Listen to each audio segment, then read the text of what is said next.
Hello viewers, வாங்க சாப்பிட்லாம். இன்றைக்கி என்ன சமையல்னு பார்க்கலாமா? அதாவது இன்றைக்கி கோஸு, பச்சை பட்டாணி, கேரட் பொரியல், முள்ளங்கி கேரட் பச்சை பட்டாணி சாம்பார் செய்யலாம். வாங்க. பிகினர்ஸ்க்கு இது ரொம்பவே யூஸ்ஃபுல்லாக இருக்கும், மற்றும் பேச்சுலர்ஸ் ஹாஸ்டலில் இருக்கிறவங்களுக்கு இந்த வீடியோ ரொம்ப யூஸ்ஃபுல்லாக இருக்கும். இப்போ முள்ளங்கி நம்ம கொதிக்க விடுறோம். தண்ணி ஊற்றி மஞ்சத்தூள் போட்டு உப்பு பெருங்காயம் போட்டு முள்ளங்கி நல்லா வாஷ் பண்ணி ரவுண்ட் ரவுண்டாக நறுக்கி போட்டு, அப்புறம் கேரட்டு, பச்சை பட்டாணி, ரெடிமேட் பச்சை பட்டாணி விற்கிறது இல்லையா, அதை நல்லா வாஷ் பண்ணிவிட்டு அதில் போட்டு கொதிக்க வைக்கிறோம். இப்போது நான் இண்டக்ஷன் ஸ்டவ்வில் செஞ்சுருக்கேன். மற்றும் ஒரு வானிலையில் கடுகு, உளுத்தம்பருப்பு, பச்சை மிளகாய் போட்டு தாளிக்கணுங்க. எண்ணெய் ஒரு ஸ்பூன் போட்டு, அப்புறம் கேரட் எடுத்து வச்சுட்டுருக்கேன், கோஸ் எடுத்து வச்சுட்டுருக்கேன், பச்சை பட்டாணி நல்லா வாஷ் பண்ணி நறுக்கி எடுத்து வச்சுட்டுருக்கேங்க. எல்லாம் ஒன்றா கொட்டிக்கலாம். கோஸோட கேரட்டு, பச்சை பட்டாணி கொட்டிக்கலாம். ஏன்னா அது கலர்ஃபுல்லாக இருக்கும், உடம்புக்கும் ஹெல்த்தி வேறு. எல்லா வெஜிடபிள்ஸும் சேரும்போது மேலே உப்பு போட்டுக்கிறோம். ஒரு 1.5 ஸ்பூன் உப்பு போட்டுக்கிறோம். அப்புறம் பெருங்காயம் போட்டுக்கிறோம். தேவையான அளவு உப்பு நீங்கள் போட்டுக்கலாம்.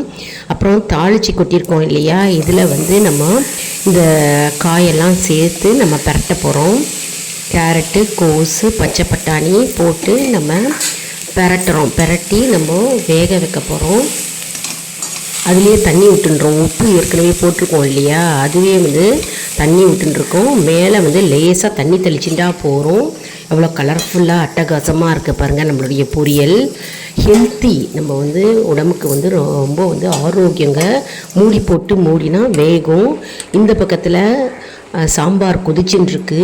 வெறும் தண்ணி தான் நம்ம போட்டு கொதிக்க வச்சுருக்கோம். எல்லா வெஜிடபிள்ஸும் போட்டு இதில் நம்ம மிளகாத்தூள், சாம்பார் மிளகாத்தூள் போட்டு, பெருங்காயம் போட்டு, புளி கரைச்சல் நம்ம இப்போ கொட்டுறோம். அதில் புளி கரைச்சலோட சாம்பார் பொடி, பெருங்காயம் போட்டு நம்ம கொட்டுறோம். ஏற்கனவே உப்பு போட்டுண்டாச்சு. நல்லா கொதிக்கட்டும், பச்சை வாழை போக. எந்த பக்கம் கறி அதாவது பொரியல் வெந்துடுத்து.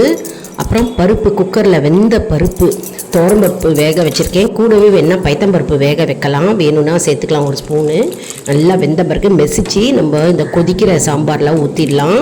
இப்போ நம்முடைய அட்டகாசமான சாம்பார் ரெடி ஆகிட்டுருக்கு பாருங்கள். சூப்பர் சாம்பார்.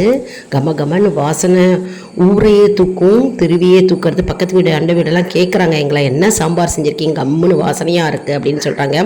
ஏன்னா அதில் ஸ்பெஷாலிட்டியே சாம்பார் பொடிங்க. நான் ஒரு நாள் சாம்பார் பொடி எப்படி செய்கிறதுன்னு அப்படின்னு போடுறேன். இப்போ நம்முடைய சாம்பார் ரெடியாக எடுத்து பாருங்கள். நம்ம தாளித்து கொட்டியாச்சு. கடுகு, பெருங்காயம், மிளகாய் வற்றல் தாளித்து அதில் கொட்டின்ட்டோம். கம்மன்னு வாசனையாக இருக்குங்க. வேணும் நம்மளுடைய பொரியல் ரெடி ஆகிடுது. செஞ்சு பாருங்கள். நம்மளுடைய சேனலை லைக் பண்ணுங்கள், ஷேர் பண்ணுங்கள், சப்ஸ்கிரைப் பண்ணுங்கள்.